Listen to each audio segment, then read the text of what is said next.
Magandang umaga po sa inyong mga katrops. Dito na naman po tayo sa MacGyver Mechanic.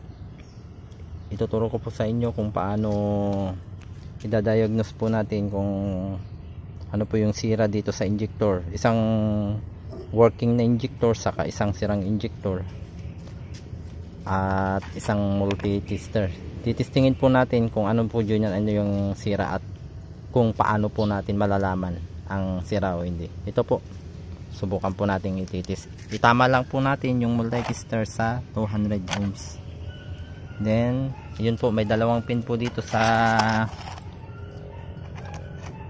injector at yun nga, tutusukin po natin. Titignan natin kung ano kalabasan. So 2.3, ibig sabihin po bagsak na, ibig sabihin sira na po yan o yung bulalo. Subukan din natin yung isa po.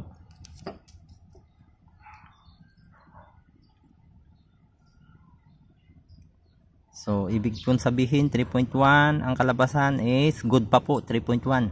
Basta hindi po lalayo yan sa 3.0 hanggang 2.8 hanggang 3.1, okay pa po ang injector ng 4GX1.